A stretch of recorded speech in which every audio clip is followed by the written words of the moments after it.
మాతృమూర్తులైన మహిళలందరికీ అంతర్జాతీయ మహిళా దినోత్సవ శుభాకాంక్షలు.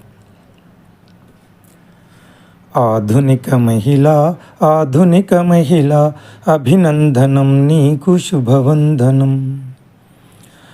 ఆధునిక మహిళ అభినందనం నీకు శుభవందనం. టీచర్గా, డాక్టర్గా, లాయర్గా, లీడర్గా, లీడర్గా, ఇంట్లోను బయట అన్ని రంగాలలో నువ్వు ప్రతిరోజు చేసేది అష్టావధానమే. ఈ కలియుగంలో నువ్వు కలికి అవతారమే. నవమాసాలు మోసి కనిపెంచుతావు, ఆత్మీయ బంధాలు పంచిపెడతావు. నవమాసాలు మోసి కనిపెంచుతావు, ఆత్మీయ బంధాలు పంచిపెడతావు. తల్లిగా, చెల్లిగా, భర్తకిల్లాలుగా, అక్కగా, అత్తగా, కోడలుగా, కూతురుగా.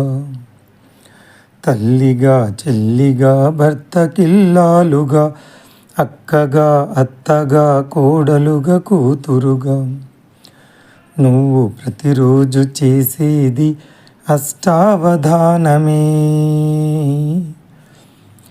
ఈ కలియుగంలో నువ్వు కలికి అవతారమే. అందరికన్నా ముందు లేస్తావు, అంట్లు తోమి వంట చేస్తావు. అందరికన్నా ముందు లేస్తావు, అంట్లు తోమి వంట చేస్తావు. పరుగు పరుగున ఆఫీసుకొస్తావు, శ్రద్ధగా పనులన్నీ చేస్తావు. పరుగు పరుగున ఆఫీసుకొస్తావు, శ్రద్ధగా పనులన్నీ చేస్తావు. నువ్వు ప్రతిరోజు చేసేది అష్టావధానమే. ఈ కలియుగంలో నువ్వు కలికి అవతారమే. అత్తమామకు సేవ చేస్తావు, ఆడపడుచులను ఆదరిస్తావు. అత్తమామకు సేవ చేస్తావు, ఆడపడుచులను ఆదరిస్తావు. అటు పుట్టింటిని, ఇటు మెట్టింటిని తరింపచేయగల తల్లివి నీవు. అటు పుట్టింటిని, ఇటు మెట్టింటిని తరింపచేయగల తల్లివి నీవు. నువ్వు ప్రతిరోజు చేసేది అష్టావధానమే. ఈ కలియుగంలో నువ్వు కలికి అవతారమే. ఆశయంతో నువ్వు అడుగు ముందుకు వేస్తూ, ఆశయంతో నువ్వు అడుగు ముందుకు వేస్తూ, ఆకాశమే నీ హద్దుగా, ఏ అవకాశము వదలొద్దు అంటూ. ఆకాశమే నీ హద్దుగా, ఏ అవకాశము వదలొద్దు అంటూ. అన్ని రంగాలలో దూసుకొని పోతున్నా, అన్ని రంగాలలో దూసుకొని పోతున్నా ఆధునిక మహిళ అభినందనం నీకు శుభవందనం. అభినందనం నీకు శుభవందనం. అభినందనం నీకు శుభవందనం. మహిళా సాధికారత, ఉమెన్ ఎంపవర్మెంట్, జెండర్ ఈక్వాలిటీ సాధించడానికి 1911 నుండి గత 115 సంవత్సరాలుగా ప్రతి సంవత్సరం మార్చి 8న అంతర్జాతీయ మహిళా దినోత్సవం జరుపుకుంటున్నాం. America got independence in 1776 but women were given right to vote in 1920. That is after 46 years of their independence. As of March 2026, the United States has never had a female president in its 250 years of independent history. 1893 September 11 Chicago సర్వమత సదస్సులో స్వామి వివేకానంద మాట్లాడిన sisters and brothers of America అన్న మొదటి 2 మాటలకు 6,000 మంది సభాసతులంతా 2-3 నిమిషాలు కరతాళ ధ్వనులు చేశారట. అంతకుముందు మాట్లాడిన వారంతా లేడీస్ అండ్ జెంటిల్మెన్ అని సంబోధించారు. మనుషులను ఆడ మగవారిగా చూడడం వారి ఆలోచన విధానం. కానీ ప్రతి స్త్రీని తల్లిగా, ప్రతి పురుషుడిని తండ్రిగా చూడడం భారతీయ ఆలోచన విధానం. అది మన సంస్కృతి సంప్రదాయం. పూర్వం పేర్లు అనసూయమ్మ, సుశీలమ్మ, లక్ష్మమ్మ, రాములమ్మ, సీతమ్మ అని ఉండేవి.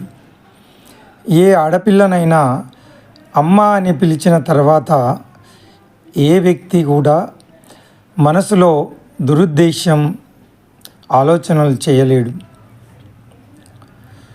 భారతదేశ స్త్రీలకు సమాన హక్కులు కల్పించడం కాదు, సమున్నతమైన స్థితిని కల్పించింది. మహోన్నత వ్యక్తిగా స్త్రీని గౌరవించింది, ఆరాధించింది. స్త్రీకి ప్రథమ స్థానాన్నిచ్చి గౌరవించింది భారతదేశం. ఈ ప్రకృతిలోని గొప్ప వస్తువులను మాతృస్వరూపంగా ఆరాధిస్తూనే ఉంది. భూమిని తల్లిగా, గోవును తల్లిగా, నదులను తల్లిగా పూజిస్తుంది. భూమాత, గోమాత, గంగామాతగా ఆరాధించే గొప్ప సంస్కృతి మనది. అనురాగం ఆత్మీయత కసలు పేరు అమ్మా, ఓర్పునకు అర్పణకు ఆనవాలు అమ్మా. అనురాగం ఆత్మీయత కసలు పేరు అమ్మా, ఓర్పునకు అర్పణకు ఆనవాలు అమ్మా. ప్రతి మనిషి పుట్టుకకే పట్టుకుమ్మ అమ్మా, ప్రతి మనిషి పుట్టుకకే పట్టుకుమ్మ అమ్మా. ఈ లోకమనే గుడి చేరగా తొలివాకిలి అమ్మా. అమ్మదనమున ఎంత కమ్మదనముందిరా, అమృతమ్ముకే ఆమె తీపి నేర్పిందిరా. ఆమె ఎదపై పడవలే ఎక్కి తొక్కిన, కరకు చేపలు డొక్కలో దూరి నిక్కిన. వంతెనలతో గొంతు నులిమి బాధించిన, ఆనకట్టల ఊపిరాడకే చేసిన. సస్య సంతానాలు ఎదిగి వదగాలని అని శుభముగా తలచి అనువనువు ఉప్పొంగు. అమ్మదనమున ఎంత కమ్మదనముందిరా, అమృతమ్ముకే ఆమె తీపి నేర్పిందిరా. అమ్మ పేగు తెంచుకొని పుట్టింది ఈ జీవం, అమ్మ పాలు తాగి పెరిగింది ఈ దేహం. అమ్మ ఒడిలోనే నేర్చింది తొలి పాఠం, అమ్మ జోకొడుతూ పాడింది తొలి గీతం. అమ్మే నా జీవనయానం, అమ్మతోనే నా ప్రయాణం. అమ్మే నా పంచప్రాణం, అమ్మే నా ప్రపంచం. అమ్మతోనే పెనవేసుకుంది ఈ బంధం, ఎలాగ తీరేది ఈ రుణానుబంధం. ఈనాటికి తీరనిది తల్లి రుణానుబంధం. ఈనాటికి తీరనిది తల్లి రుణానుబంధం. నీ ఊహకు రూపమిచ్చి నీ ఊపిరి ధారబోసి నీ ప్రేగును తెంచి ఇచ్చి నీ ప్రేగును తెంచి ఇచ్చి ఈ జీవికి జన్మనిచ్చు ఓ తల్లి నీకు వందనం. ఓ తల్లి నీకు వందనం. మళ్ళీ జన్మంటూ ఉంటే నీకేనే తల్లినయ్యి తీర్చుకుంటనమ్మా నీ రుణం. తీర్చుకుంటనమ్మా నీ రుణం. నవమాసాలు నన్ను మోసి మలమూత్రాలు నాకు కడిగి నీ రక్తము రంగరించి ముద్దు మురిపాలనిచ్చి నీ చెమటను చిందించి నీ చెమటను చిందించి ఈ దేహం పెంచినావు ఓ తల్లి నీకు వందనం. ఓ తల్లి నీకు వందనం.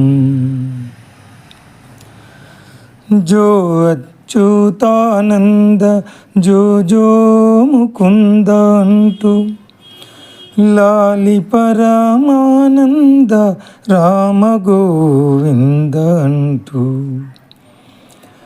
లాలి పాటలతోటి జోల పాటలను పాడి గోరు ముద్దలతోటి తీపి మాటలను నేర్పి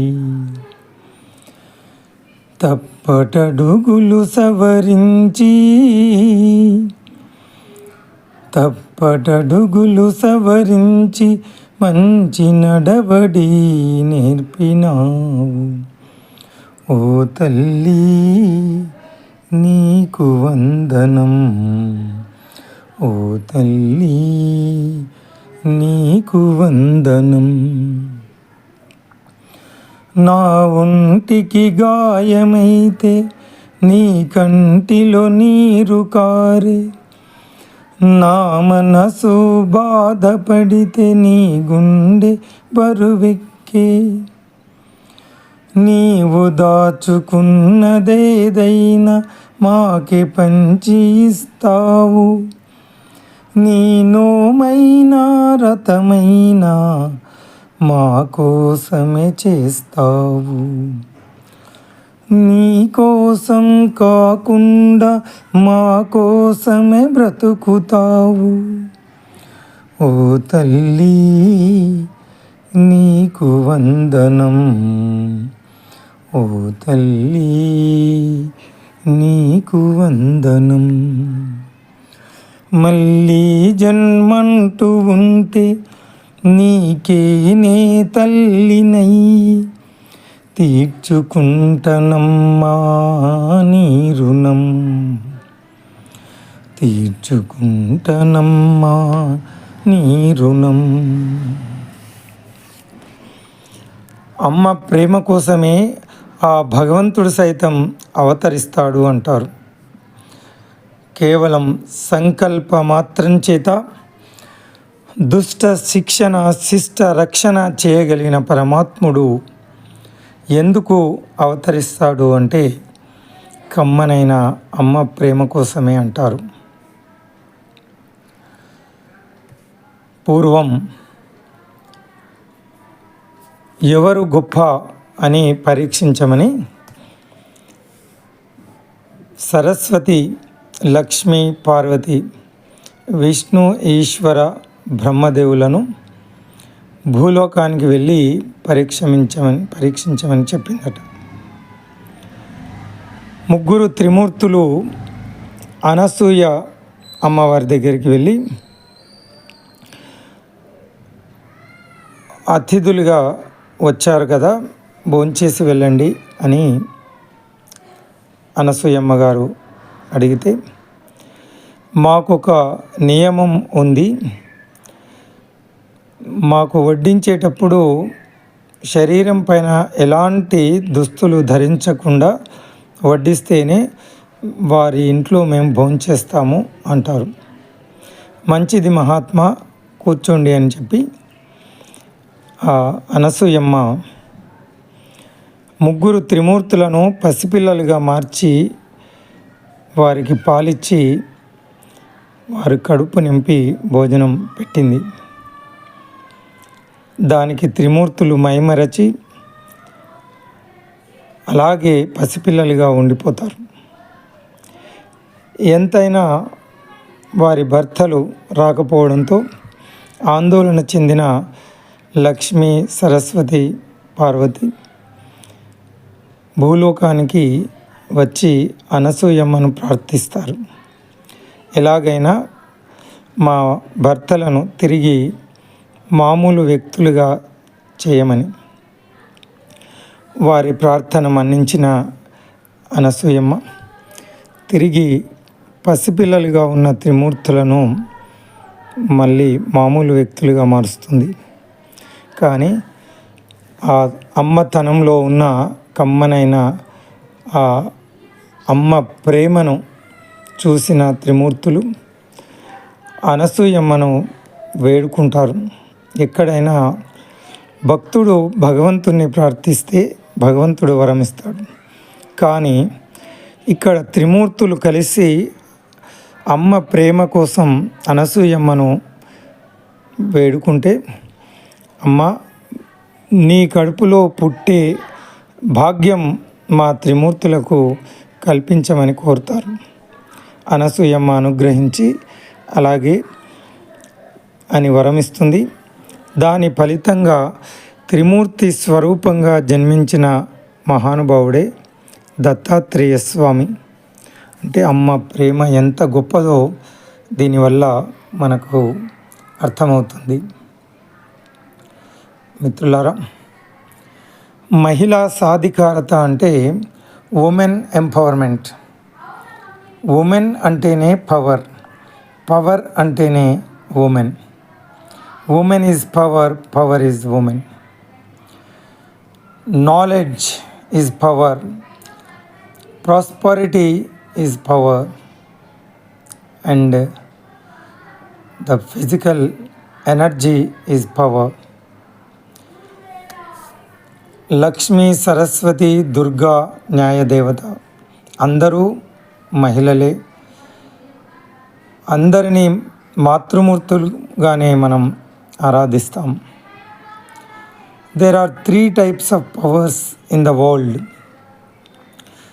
Knowledge is power, money is power, and the physical energy is power, muscle power.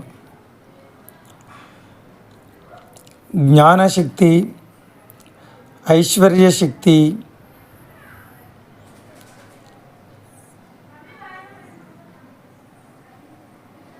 శారీరక శక్తి, ఈ 3 శక్తులను కూడా లక్ష్మీ, సరస్వతి, దుర్గా ముగ్గురమ్మల మూలపుటమ్మగా మనం ఆ మాతృమూర్తిగానే ఆరాధిస్తాం. యా దేవి సర్వభూతేషు శక్తిరూపేణ సంస్థిత, యా దేవి సర్వభూతేషు జ్ఞానరూపేణ సంస్థిత, యా దేవి సర్వభూతేషు ఐశ్వర్యరూపేణ సంస్థిత, యా దేవి సర్వభూతేషు ధర్మరూపేణ సంస్థిత, యా దేవి సర్వభూతేషు న్యాయరూపేణ సంస్థిత, యా దేవి సర్వభూతేషు ఐశ్వర్యరూపేణ సంస్థిత. నమస్తస్యై నమస్తస్యై నమస్తస్యై నమో నమః అంటూ ప్రార్థిస్తాం, ఆరాధిస్తాం, పూజిస్తాం. కాకపోతే తన శక్తి తనకు తెలియనట్లు ఎవరైనా తెలియజేస్తే తప్ప ఈరోజు మహిళా శక్తి మరి తెలియజేయాల్సిన అవసరం ఉంది. తన శక్తి తెలుసుకున్నవాడే హనుమంతుడు, తెలుసుకోలేనివాడు అనామకుడు. స్త్రీ అంటే మాతృత్వం, స్త్రీ అంటే మమకారం, స్త్రీ అంటే వాత్సల్యం, స్త్రీ అంటే అనురాగం, స్త్రీ అంటే సౌభాగ్యం, స్త్రీ అంటే సంస్కారం, స్త్రీ అంటే లావణ్యం, స్త్రీ అంటే లాలిత్యం, స్త్రీ అంటే ఓరిమి, స్త్రీ అంటే కూరిమి, స్త్రీ అంటే ఆలన, స్త్రీ అంటే పాలన, స్త్రీ అంటే దీవెన, స్త్రీ అంటే జీవన, స్త్రీ అంటే భుక్తి, స్త్రీ అంటే శక్తి, స్త్రీ అంటే ముక్తి. తన శక్తిని తనకు పరిచయం చేయాల్సిన అవసరం ఉంది. యత్ర నార్యంతు పూజ్యంతే రమంతే సకల దేవత అన్నది మన శాస్త్రం. ఎక్కడ స్త్రీలు గౌరవించబడతారో అక్కడ సమస్త దేవతలు వశిస్తారు అంటారు. అంతేకాని యత్ర పురుషంతు పూజ్యంతే రమంతే సకల దేవత అని చెప్పలేదు. స్త్రీలకు ప్రత్యేక ప్రాధాన్యత ఇచ్చారు మన పూర్వీకులు. ఎక్కడైతే స్త్రీలు అవమానించబడతారో ఆ సమాజం, ఆ జాతి, ఆ దేశం సర్వనాశనం అవుతుంది అన్నది చరిత్ర చెప్తున్న సత్యం.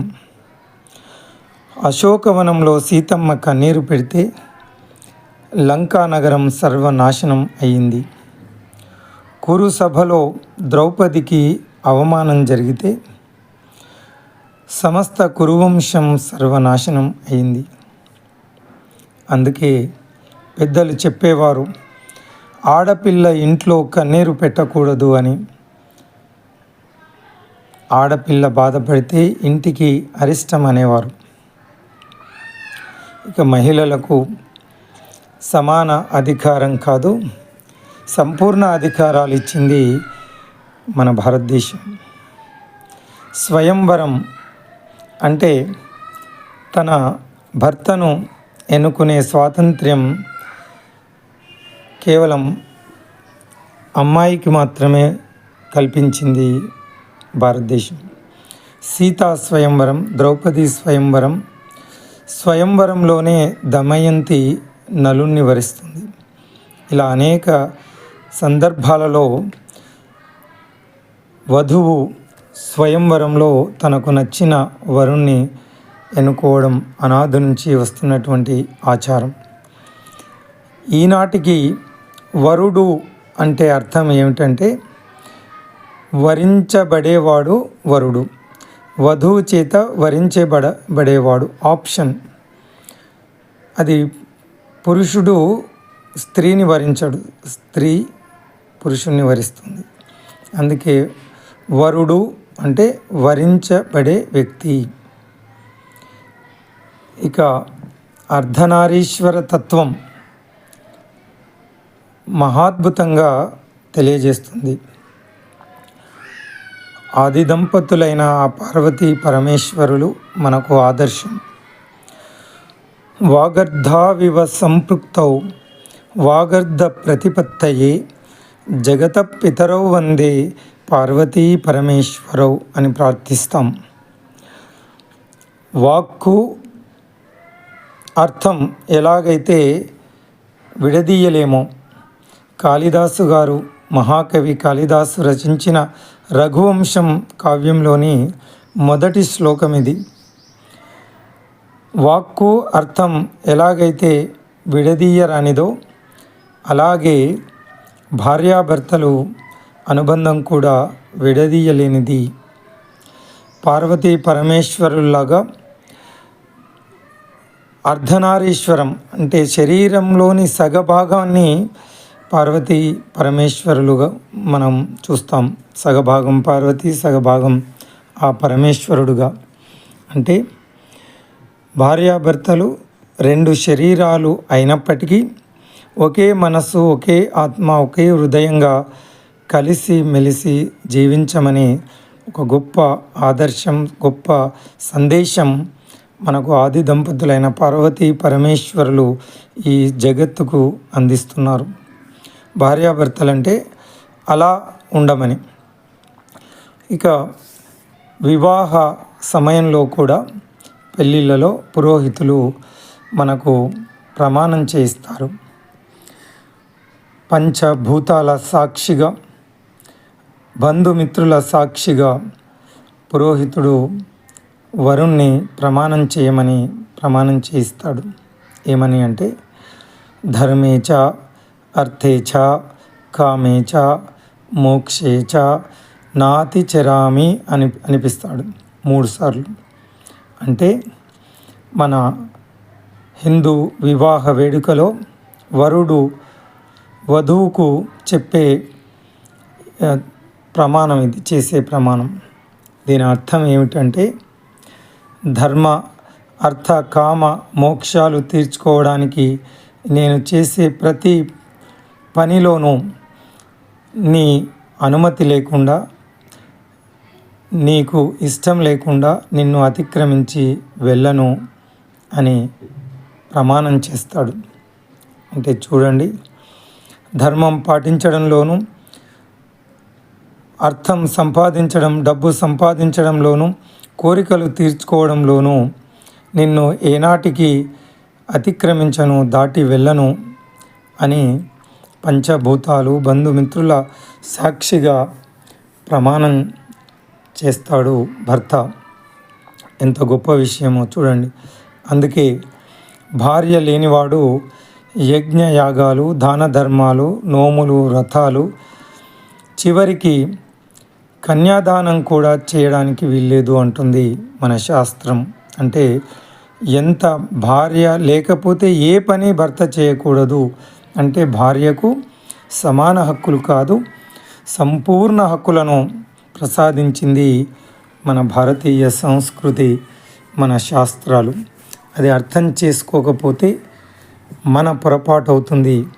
ఇలాంటి గొప్ప విషయాలను సమాజానికి తెలియజేయడం ద్వారా తిరిగి మనం ఎత్ర నార్యంతు పూజ్యంతే రమంతే సకల దేవత, ఒక ఆదర్శవంతమైన సమాజాన్ని మనం తిరిగి ఆ పరమ వైభవాన్ని సంతరించుకోవడానికి ఈనాడు ఈ విషయాలను మళ్ళీ గుర్తు చేసుకోవలసిన అవసరం ఉన్నది. అంతేకాదు, శాస్త్రం ఏం చెప్తుంది అంటే భర్త చేసిన పుణ్యంలో సగభాగం భార్య ఖాతాలో వేస్తారు, కానీ భార్య చేసిన పుణ్యం భర్తకు మాత్రం వెయ్యరు అంటుంది శాస్త్రం. అంటే భార్య తాను చేసుకునే పుణ్యంతో పాటు తన భర్త చేసే పుణ్యంలో సగం భార్యకు చెందుతుంది, కానీ భర్త చేసే పాపాలు మాత్రం భార్యకు అంటవు. అందుకే మరి రావణాసురుడు లాంటి దుర్మార్గుని భార్య అయినటువంటి మండోదరి మహాపతివ్రత పంచకన్యగా మనం ఆరాధించబడుతుంది. ఇక పెళ్ళిళ్ళలో అతి ముఖ్యమైనటువంటి ఘట్టం అరుంధతి నక్షత్ర దర్శనం. అరుంధతి వశిష్ఠుడు ఆదర్శ దాంపత్యానికి ప్రతీక. సప్తర్షి మండలంలో వశిష్ఠుని పక్కన మినుకుమంటూ ప్రకాశిస్తూ ఉంటుంది అరుంధతి నక్షత్రం.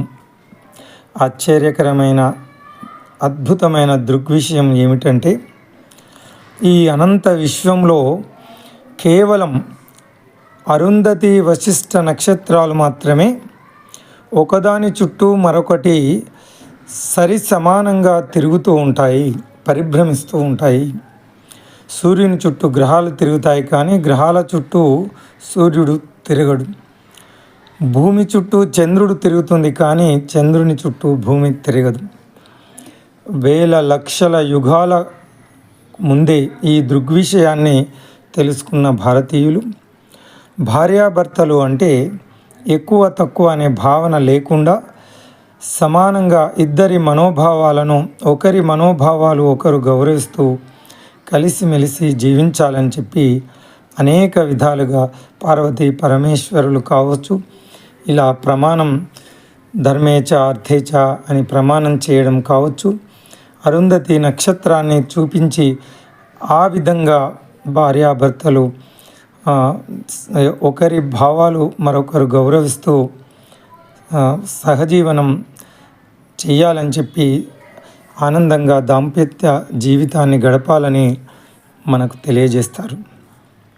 ఇంతటి గొప్ప ఆదర్శం మనకు మరెక్కడ కనిపించదు. ఇక రామాయణంలో రాముడు 14 సంవత్సరాలు వనవాసానికి వెళ్ళాల్సి వచ్చినప్పుడు సీతమ్మ దగ్గరికి వెళ్ళి, సీత, రేపటి నుండి నీవు అంతఃపురంలో ఉంటావు, అందరినీ గౌరవించాలి సుమా, ఇక నుంచి భరతుడు రాజవుతాడు, మరిది కదా అని పరిహాసం ఆడకూడదు, రాజును గౌరవించడం అది అందరి బాధ్యత, జాగ్రత్తగా ఉండు అని చెప్తూ ఉంటే, ఎందుకు అలా చెప్తున్నారు, నీవెక్కడ ఉంటే నేను అక్కడే ఉంటాను, నాకు ఈ రాజభోగాలు అవసరం లేదు, నీ వెంటే వస్తాను అంటుంది. నీవు రాలేవు సీత, భయంకరమైన అరణ్యవాసం చేయలేవు, సుకుమారిగా అంతఃపురంలో పెరిగావు కదా, అరణ్యంలో క్రూర మృగాలు, విపరీత పరిస్థితులు, మరి అతి భయంకర ఆ అరణ్యవాసంలో నీవు ఎందుకు, ఇక్కడే హాయిగా ఉండమని చెప్పినప్పుడు, లేదు నీ వెంటే నేను వస్తాను, అయోధ్య అయినా అరణ్యవాసమైనా నీ వెంటే ఉంటాను, నీవు ఎక్కడ ఉంటే అక్కడే ఉంటాను, నువ్వు ఎలా ఉంటే నేను అలాగే, నీవు అక్కడ కందమూలాలు భుజిస్తూ ఉంటే నేను ఇక్కడ పంచభక్ష పరమాన్నాలతో ఎలా ఉండగలుగుతాను, నీ వెంటే వస్తానంటుంది సీతమ్మ. అప్పుడు రాముడు, నీవు లేకుండా నేను ఉండలేను, కానీ బలవంతంగా నీ మనోగతం అభీష్టం తెలియకుండా నిన్ను బలవంతంగా నా వెంట రమ్మని చెప్పడం భావ్యం కాదు, కాబట్టి నేను ఇక్కడే ఉండమన్నాను సీత, అనవసరంగా దుర్భరమైన అరణ్యవాసం, ఆ కష్టాలు నీకు ఎందుకు అని చెప్పాను, కానీ నీవు లేకుండా నేను ఉండలేను అని సీతమ్మను తన వెంట అరణ్యవాసానికి తీసుకువెళ్తాడు. మిత్రులారా, ఈరోజు పెళ్ళి అయిన తర్వాత సుదూర గ్రామ వాసంలో ఉద్యోగం వస్తే బలవంతంగా నాకు వంట చేయడానికి ఎవరూ లేరు, నాకు నా వెంట నువ్వు తప్పకుండా రావాలి అని చెప్పి యజమాయిషి చెలాయించడం మనం చూస్తాం. భర్తలు కొందరు భార్యల పట్ల, నా వెంట రావాల్సిందే, నేను ఎక్కడ ఉంటే అక్కడ నాకు వంట చేసి పెట్టాల్సిందే, నాకు సేవలు చేయమని చెప్పి ఇష్టం లేకుండా బలవంతంగా తీసుకువెళ్ళే సందర్భాలు అనేకం ఉంటాయి. కానీ మన శాస్త్రం ఏం చెప్తుందో, ఈ సీతారాముల ఘట్టం మనం వింటే, మరి భర్త అంటే యజమాయిషి చేయడం కాదు, మరి మనోగతాలను అర్థం చేసుకొని మరి మెలగడం అన్నది మనకు గొప్ప సందేశం ఇందులో తెలుస్తుంది. భాగవతం క్షీరసాగర మథనం. దేవదానవులు పాల సముద్రాన్ని అమృతం కోసం చిలుకుతూ ఉన్నప్పుడు మందర పర్వతాన్ని కవ్వంగా, వాసుకి సర్పాన్ని తాడుగా చేసి ఇటు అటు లాగుతూ ఉంటే, అమృతానికి ముందు అతి భయంకరమైన కాలకూట విషం జనిస్తుంది. దానికి భయకంపితులై దేవదానవులంతా పరిగెత్తుకుంటూ వెళ్ళి ఆ పరమేశ్వరుణ్ణి వేడుకుంటారు. రక్షించమని, కాపాడమని ప్రార్థిస్తారు. అప్పుడు పరమేశ్వరుడు సరే నేను కాపాడుతాను అని అనకుండా, ఇంతకు ముందు చెప్పినట్టు భర్త ఏ పని చేయాలన్నా భార్య అనుమతి తీసుకోవాలి అని గొప్ప సందేశం దీని ద్వారా మనకు అర్థమవుతుంది. పరమేశ్వరుడు పార్వతికి నచ్చజెప్తాడు. ఈ పని ఎందుకు చెయ్యాలో నచ్చజెప్తాడు ఆమె అనుమతి తీసుకోవడానికి ముందు. ఇలా పిల్లలు కష్టాల్లో ఉన్నారు అని తెలియజెప్పి, పరహితము చేయునెవ్వడు పరమహితుండగును భూత పంచకమునకున్. పరహితమే పరమధర్మము, పరహితునకు ఎదురు లేదు పర్వేందుముకి. అంటే ఇతరులకు ఎవడు సహాయం చేస్తాడో వాడు పంచభూతాలకు సైతం పరమ ప్రీతిపాత్రుడు అవుతాడు. పార్వతి, పరహితమే పరమధర్మం కదా అని చెప్పి అలా అమ్మవారిని ఒప్పించి ఆ తర్వాతే ఆ కాలకూట విషయాన్ని అవలీలగా ఆయన తన కంఠంలో దాచుకుంటాడు, లోకాలను కాపాడుతాడు. ఇది విన్న పరీక్షిత్ మహారాజు శుకబ్రహ్మ ఈ అద్భుతమైన క్షీరసాగర మథనం ఘట్టాన్ని వివరిస్తూ ఉంటే, ఆ పరమాత్మ యొక్క వాత్సల్యం లోకాలను కాపాడడానికి ఈ విధంగా అద్భుతమైన విషయాలు చెప్తూ ఉంటే పరీక్షిత్తుకి ఆశ్చర్యం అనిపిస్తుంది. లోకంలో ఇలాంటి విడ్డూరం ఎక్కడైనా ఉంటుందా మహర్షి అని. మింగెడివాడు విభుండని మింగెడిదియు గరలమనియు మేలని ప్రజకున్ మృంగుమనే సర్వమంగళ మాంగళ్య మంగళ సూత్రంబునెంత మది నమ్మినదో. అద్భుతమైనటువంటి పద్యం. ఈ పద్యం ద్వారా భారతీయ మాతృమూర్తుల గొప్పతనం, భారతదేశంలో భార్యల మాంగళ్య బలం ఎంత గొప్పదో, భారతదేశంలోని పతివ్రత శిరోమణులు ఎంత గొప్పవారో ప్రపంచానికి తెలియజేస్తాడు పోతనామాత్యుడు. విషం, కాలకూట విషం తాగేది సొంత భర్తను అతి భయంకరమైన కాలకూట విషాన్ని భార్య తాగమని చెప్పడం ఎక్కడైనా విన్నామా, ఉంటుందా? అంటే మీరు విషం తాగండి నేను చూసుకుంటాను అని ఆ తల్లి తన మాంగళ్య బలం ఎంత గొప్పదో ఆ అమ్మ ఈ సందర్భంగా తెలియజేస్తుంది. పార్వతి, నేనున్నాను, లోకాలను కాపాడడానికి కాలకూట విషాన్ని మీరు హాయిగా సేవించండి. నా పాతివ్రత్య మహిమ అంత గొప్పది, నా భర్తకు ఏమీ జరగదు అని ఆమె అంత ఆత్మవిశ్వాసంతో చెప్పడం ఒక అద్భుతమైనటువంటి విషయం. ఈ దేశంలో తన భర్త ప్రాణాలు కాపాడుకోవడానికి యమధర్మరాజును సైతం ఎదిరించినటువంటి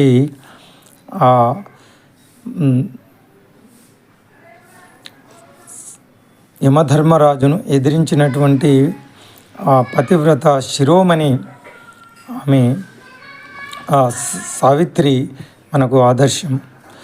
ఈ దేశంలో సూర్యోదయం అయితే తన భర్త మరణిస్తాడని తెలిసి సూర్యోదయం కాకుండా ఆపిన సతీ సుమతి ఈ దేశం మహిళా ఔన్నత్యానికి నిదర్శనం. ఈ విధంగా మరి త్రిమూర్తులను పసిపిల్లలుగా మార్చి పాలించినటువంటి అనసూయ, ఇలాంటి గొప్ప మాతృమూర్తులు, మహిళా మూర్తులు ఈ దేశ ఔన్నత్యానికి నిదర్శనంగా మనం గర్వపడే విధంగా భారత మాతృమూర్తులు మనకు కనిపిస్తారు. ఇక ఈ ఆధునిక కలియుగంలో 13వ శతాబ్దంలో నెల్లూరులోని మనుమసిద్ధి సైన్యాధిపతి అయిన ఖడ్గతిక్కన యాదవరాజైన కాటమరాజుతో యుద్ధంలో ఓడిపోయి ఇంటికి తిరిగి వస్తాడు. పిరికి పందల యుద్ధభూమి నుండి పారిపోయి వచ్చావా? చీ, నీ ముఖం చూస్తేనే మహాపాతకం అంటాడు తండ్రి. ఇక భార్య స్నానం చెయ్యాలి అంటే స్నానం చేయడానికి నీళ్ళతో పాటు నులుగుపిండి పసుపు పెట్టి నులక మంచం అడ్డంగా వేస్తుంది. అదేమిటి విచిత్రంగా ఆడవారు చేసే విధంగా నులక మంచం అడ్డం పెట్టి నులుగుపిండి పసుపు పెట్టావు అని భార్యను అడిగితే,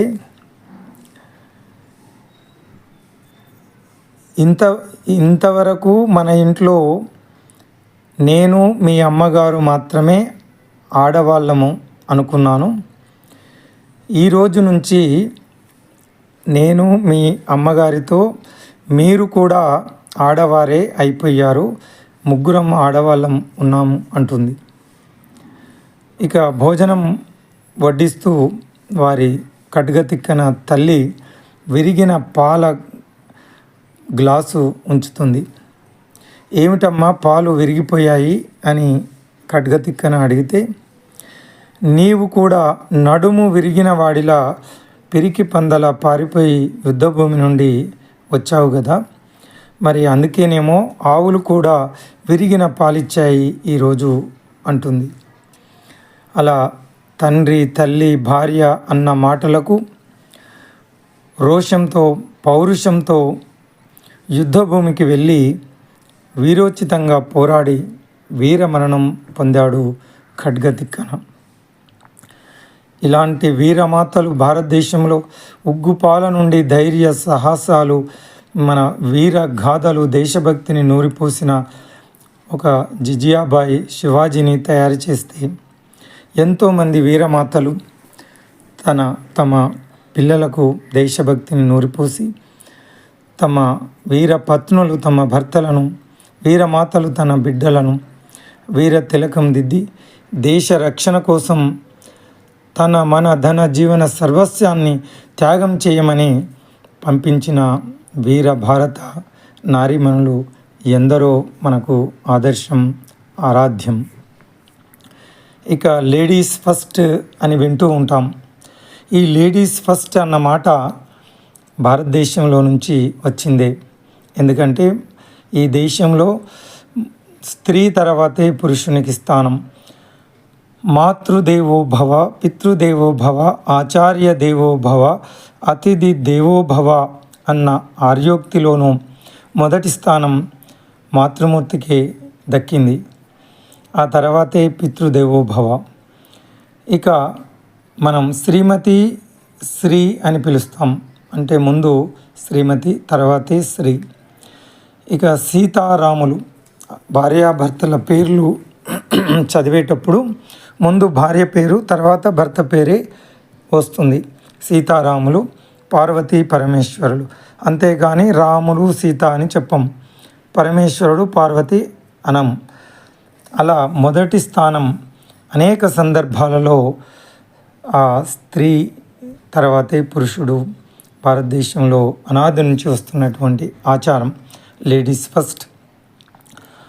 ఇక రామాయణంలో విశ్వామిత్రుల వారు నిద్రిస్తున్నటువంటి రాముణ్ణి లేపుతున్నప్పుడు, కౌసల్య సుప్రజా రామ పూర్వా సంధ్యా ప్రవర్తతే ఉత్తిష్ట నరశార్ధుల కర్తవ్యం దైవమాన్నికం అని లేపాడట. ఈనాటికి ఆ తిరుపతి వెంకటేశ్వర స్వామిని ఇదే మాటలతో సుప్రభాతం ఆయనకు పాడడం జరుగుతుంది. ఎంత గొప్ప భావన అంటే, పుత్రుణ్ణి రామ లేవయ్య అని పలకరించకుండా కౌసల్యపుత్ర లేవయ్య, సూర్యోదయం కావస్తుంది, చేయాల్సిన కర్తవ్యం ముందుంది అని చెప్పడం ఎంత అంటే ఆ విశ్వామిత్రులు చూపించినటువంటి ఆదర్శం. పిల్లలు ప్రయోజకులైతే ఏ తల్లి కన్నబిడ్డో అని అంటూ ఉంటాం. ఎవరైనా మంచి పని చేస్తే నీ తల్లి కడుపు చల్లగుండా అని దీవిస్తారు. అంటే ఆ తల్లి ఆ ఉగ్గుపాల నుండి చదువు సంస్కారాన్ని అందించడం వల్లే ఏ వ్యక్తి అయినా గొప్ప వ్యక్తిగా తీర్చిదిద్దబడతాడు. కాబట్టి ఆ క్రెడిట్ అంతా, గొప్పతనం అంతా తల్లికే వేస్తారు భారతదేశంలో మన సమాజం. ఇక లక్షణాలను ధర్మపత్ని 6 లక్షణాలు కూడా చెప్పడం జరిగింది. భర్త లక్షణాలు చెప్పలేదు. అంటే ఇక్కడ ప్రాధాన్యత భార్యకు. ఆలయాన వెలసిన ఆ దేవుని రీతి ఇల్లాలే ఈ జగతికి జీవన జ్యోతి అన్నట్టు ఆ ఇల్లాలు ఇంటిని చక్కబెట్టగలిగిన శక్తి సామర్థ్యం ఇల్లాలకే ఉంది. ఎందుకంటే భర్తను, పిల్లలను, అత్త మామలను, బంధుమిత్రుల అందరినీ మరి అనురాగము, ఆప్యాయత పంచి ఒక ఆదర్శ కుటుంబంగా, ఆదర్శ వ్యక్తులుగా తీర్చిదిద్దే శక్తి భార్యకే ఉంది, ఇల్లాలకే ఉంది. కాబట్టి మరి పురుషులు ఎలాగున్నా పర్వాలేదు, ఒక ఇల్లాలు గనక ఆదర్శవంతంగా ఉంటే ఆ ఇల్లు చక్కబడుతుంది. అంత ప్రాధాన్యత ఇల్లాలకు, భార్యకు, స్త్రీలకు మన సమాజం ఇచ్చింది అనేది ఇక్కడ గుర్తుంచుకోవాల్సిన విషయం. కార్యేషు దాసి కరణేషు మంత్రి రూపే చ లక్ష్మి క్షమయా ధరిత్రి భోజ్యేషు మాత శయనేషు రంభ షట్కర్మయుక్త కులధర్మపత్ని. ధర్మపత్ని 6 సుగుణాలను శాస్త్రం అద్భుతంగా తెలియజేస్తుంది. ఇలాంటి భార్య గనక ఉంటే ఆ ఇల్లు భర్త ఎలాగున్నా పర్వాలేదు, ఆ కుటుంబాన్ని చక్కదిద్దగలిగే శక్తి సామర్థ్యాలు ఇల్లాలకే ఉన్నాయని చెప్పడం ఇక్కడ విశేషం. ఇంటి పనులు చేసే అన్ని కష్టపడే మనస్తత్వం. ఏ పనికైనా భర్తకు సలహాలు ఇవ్వడంలో ఒక మంత్రిలాగా భార్య తెలివితేటలు, ప్రేమానురాగాలు పంచడంలో ఒక తల్లిలాగా భర్త యొక్క ఆ అనురాగం, ఆప్యాయత, ఓరిమి. ఇక ఇంటిని చూస్తే ఇల్లాలను చూసినట్టే అంటాం. Face is the index of the mind. ఆ విధంగా ఇల్లు లక్ష్మీదేవిలాగా కలకలలాడుతూ ఉండాలంటే ఇంట్లో ఇల్లాలు ఆ లక్ష్మీదేవి లాగా ఉంటుంది. అందుకనే పత్రికల్లో కూడా చిరంజీవి లక్ష్మి సౌభాగ్యవతి అంటాం. పెళ్ళైతేనే ఇంట్లోకి లక్ష్మి వచ్చినట్టు. పెళ్ళైన వ్యక్తికి ఇచ్చి ముందే శ్రీ అని పెట్టడం జరుగుతుంది. రాముడు శ్రీరాముడు అని ఎప్పుడు పిలువబడ్డాడు అంటే సీతా కళ్యాణం అయిన తర్వాతే. అదే మర్యాద, అదే ఆచారం. పెళ్ళైన వాళ్ళనే శ్రీతో సంబోధిస్తాం. శ్రీరాముడు, శ్రీకృష్ణుడు, శ్రీ ఏ పేరైనా పర్వాలేదు. స్త్రీ ఎప్పుడు ముందు వస్తుంది అంటే భార్య పెళ్ళైన తర్వాతే. అలాగే కుటుంబంలో లక్ష్మీదేవి భార్య ప్రవేశించడమే లక్ష్మీదేవి ప్రవేశించినట్టు. ఆ విధంగా స్త్రీలను ప్రాధాన్యత మన సకల శాస్త్రాలు అన్నీ స్త్రీలను గురించే అనేక సందర్భాలలో ప్రత్యేకించి చెప్పడం జరుగుతుంది. అంటే భారతదేశం స్త్రీలకు ఎంత ప్రాధాన్యత కల్పించిందో. మరొక విశేషం ఏమిటంటే పంచమహాపాతకాలుగా మన శాస్త్రం కొన్నిటిని తెలియజేస్తుంది. అందులో స్త్రీ హత్య పంచమహాపాతకాలలో ఒకటిగా చెప్పబడింది.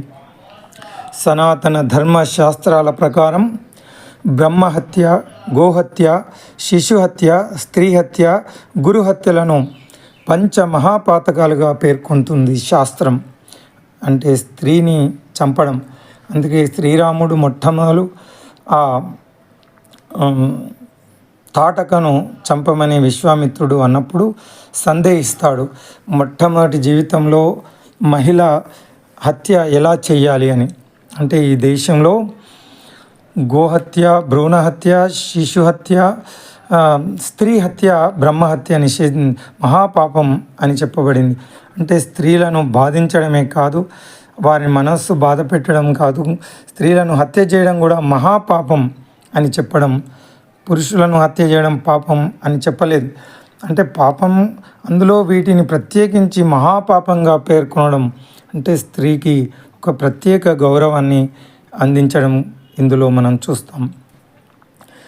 ఇక ఇంత గొప్పగా స్త్రీలను గౌరవించమని, ఆరాధించమని, వారిని ప్రత్యేకంగా చూడమని, ఎత్ర నార్యంతు పూజ్యంతే, ఆర్టీసీ బస్సులలో కూడా రాస్తాం స్త్రీలను గౌరవించడం మన సాంప్రదాయమని.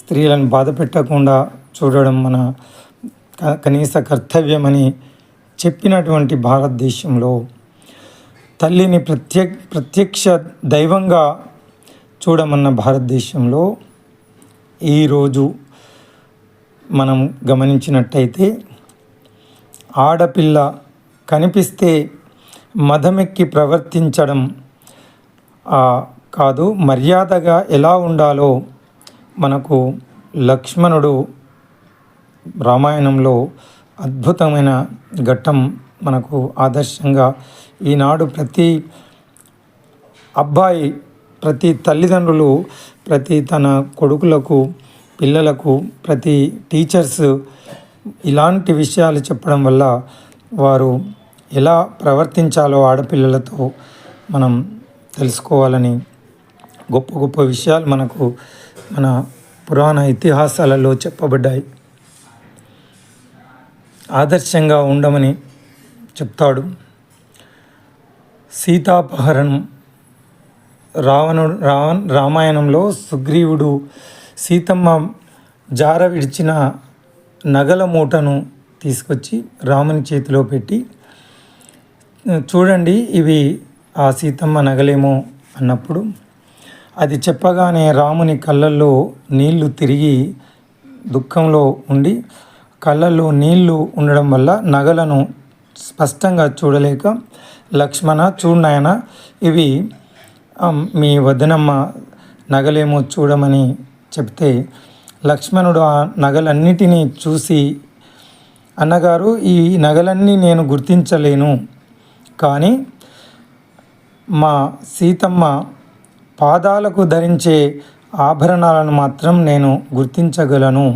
ఎందుకంటే ప్రతిరోజు సీతమ్మ పాదాలకు నమస్కరిస్తాడు కాబట్టి ఆ పాదాలకు పెట్టుకునే మెట్టెలు, ఆ గొలుసులు గుర్తించి చెప్తాడు. దీని ద్వారా మనకు తెలిసేది ఏమిటంటే 14 సంవత్సరాలు సీతారాముల సేవలో వారి పక్కనే ఉన్నప్పటికీ ఒక్కరోజు లక్ష్మణుడు ముఖం పైకెత్తి సీతమ్మను చూడలేదు. కేవలం తల వంచి మాత్రమే 14 సంవత్సరాలు వాళ్ళ పక్కలో వాళ్ళు చెప్పినటువంటి పనులు ఒక సేవకుడిలా చేస్తూ ఉన్నటువంటి గొప్ప విషయం. అందుకే 14 సంవత్సరాలు నిద్రపోలేదు, ఆహారాన్ని తీసుకోలేదు, అలా ఒక వ్రత దీక్షలో సేవలో ఉన్నాడు. కాబట్టి ఇలాంటి వ్యక్తి చేతిలోనే ఆ మహావీరుడైనటువంటి మేఘనాథుడు, రావణాసురుని కొడుకు ఇంద్రుని జయించిన ఇంద్రజిత్తు రావణాసురుడి కంటే మహావీరుడు. ఎవరి వల్ల చావు రానటువంటి ఇంద్రజిత్తు ఎవరి వల్ల చంపబడతాడు అంటే 14 సంవత్సరాలు బ్రహ్మచర్యంలో ఉండి నిద్ర ఆహారాలు మాని ఉన్న వ్యక్తి చేతిలో మాత్రమే మరణిస్తాడు. అందుకే లక్ష్మణస్వామి చేతుల మీదే ఇంద్రజిత్తు మరణిస్తాడు. అది సంస్కారం. అంతేగాని ఆడపిల్ల కనిపిస్తే మదమెక్కి ప్రవర్తించడం కాదు, మర్యాదగా ఎలా ఉండాలో లక్ష్మణుడు మనకు ఆదర్శంగా ఉన్నాడు. లక్ష్మణుని గురించి ఈరోజు యువతీ యువకులకు తెలియజేయాలి. అసహ్యంగా ప్రవర్తించడం కాదు, ఆదర్శంగా ఉండమని చెప్పాలి. ప్రతి తల్లి తమ బిడ్డలకు ఈ విషయాన్ని, ఇలాంటి సంస్కారాలను అందించినప్పుడే మరి సమాజంలో జరుగుతున్నటువంటి అరాచకాలు, అఘాయిత్యాలు తగ్గిపోతాయి. అంతేకాని పోక్సో, అభయ ఉమెన్ ప్రొటెక్షన్ లాంటి అనేక చట్టాలు తెచ్చినప్పటికీ మహిళలపైన అత్యాచారాలు ఆగడం లేదు, ఇంకా పెరుగుతూనే ఉన్నాయి. ఎందుకంటే మనుషుల్లో పరివర్తన తేవాలి, మనుషుల్లో వారి ప్రవర్తనలో వారి ఆలోచనలో మార్పు రానంత వరకు ఈ పోలీసులు చట్టాలు వీటి వల్ల ఈ అరాచకాలు అఘాయిత్యాలు తగ్గిపోవు సరికదా, ఇంకా పెరుగుతూనే ఉన్నాయి. ఈరోజు మహిళలపై హత్యలు, అత్యాచారాలు, మర్డర్లు, మానభంగాలు, దోపిడీలు, దొంగతనాలు నిత్య కృత్యాలుగా కనిపిస్తాయి. ఏ రోజు పేపర్ చూసినా ఏమున్నది గర్వకారణం, ఏ మూల తొంగి చూసినా ఏదో ఒక అత్యాచారం, ఏ కోణం నుండి చూసినా ఏదో ఒక గందరగోళం, క్షణక్షణం భయం, అనుక్షణం అయోమయంగా మారింది. గాంధీ గారు చెప్పినట్లు ఏ రోజైతే ఒక మహిళ మధ్యరాత్రి బయటికి వెళ్ళి సురక్షితంగా తిరిగి వస్తుందో ఆ రోజే దేశానికి నిజమైన స్వాతంత్ర్యం సిద్ధించినట్లు అనడం కాదు. ఈరోజు ఒంటరిగా పట్టపగలే మహిళలు ఇంట్లో భద్రంగా ఉండలేనటువంటి భయంకరమైన పరిస్థితులు మనం చూస్తూ ఉన్నాం. అందుకే అనిపిస్తుంది, ఎందుకే ఓ ఉమెన్స్ డే ఇంత ముందుగా దయచేస్తేవి, ఇంకా నా భావాలకు ఓ రూపుదిద్దుకోకముంది. శీలం చిరు బుగ్గలపై కామాందుల గోటిగాట్లు, న్యాయం నడి గుండెలపై కసాయిల కత్తిపోట్లు, సభ్యతకు సంస్కృతికి ఒళ్ళంతా ముళ్ళతోట్లు, ధర్మానికి దైవానికి అడుగడుగున అగచాట్లు. 6 సంవత్సరాల పసి పిల్ల దగ్గర నుంచి 60 సంవత్సరాల వృద్ధురాలి వరకు ఈరోజు అఘాయిత్యానికి గురవుతున్నారు అంటే సభ్య సమాజం సిగ్గుతో తల వంచుకోవాల్సింది. ఎందుకు ఇలా జరుగుతుంది అంటే ఇందాక చెప్పుకున్న ఈ విషయాలు ఎక్కడ పిల్లలకు నేర్పడం లేదు. మన గొప్ప సంస్కృతి సాంప్రదాయాలు, స్త్రీలను గౌరవించడం, ఆరాధించడం అనే ఇలాంటి సంఘటనలు, ఇలాంటి కథలు, ఇలాంటి గొప్ప విషయాలను మన శాస్త్రాలు మనకు అందించిన గొప్ప విషయాలను పిల్లలకు నేర్పించకపోవడం వల్లే పిల్లలు దేవుడు చల్లని వారి ప్రవర్తన ఎందుకు మారడం లేదు అంటే మనం నేర్పించడం లేదు. అందుకే ఈరోజు తల్లిదండ్రులు కావచ్చు, ఉపాధ్యాయులు కావచ్చు, పెద్దవాళ్ళు కావచ్చు, ఇలాంటి ఏ సందర్భంలోనైనా ఇలాంటి మంచి విషయాలను వాళ్ళకు చెప్పడం ద్వారా తప్పకుండా మంచి ప్రవర్తన, మంచి మార్పు అనేది సమాజంలో వస్తుంది. ఎన్నాళ్ళని భరిస్తావు, ఎందుకమ్మ సహిస్తావు, ఈ దుర్యోధన దుశ్శాసన కీచక కామాందులను, లేవమ్మ మాయమ్మ రావమ్మ దుర్గమ్మ. అందుకే ఈనాటికి ఎంత ఆధునిక నాగరికత పెరిగినా ఈరోజు ఇంకా ఈ డిస్క్రిమినేషన్ అన్నది, ఈ భేదభావం అన్నది, ఆడపిల్ల మగపిల్ల మధ్య తల్లిదండ్రులు చూపే భేదభావం, సమాజం చూపే భేదభావం అక్కడక్కడ ఇంకా కనిపిస్తూనే ఉంది. భగ్గున మండవే భారతీనా చెల్లెలా, ఉగ్రమైన లేవవే భారతీనా చెల్లెలా, ఆడపిల్లని కన్నవారు చిన్న చూపు చూసిరా, చదువు సంధ్యలు వద్దు పొమ్మని చాకిరీ చేయించిరా, వరకట్నం ఊసులో ఒళ్ళు కాలిపోయనా, అత్తమామల పోరులో ఆగమై పోతివా, భగ్గున మండవే భారతీనా చెల్లెలా. ఈరోజు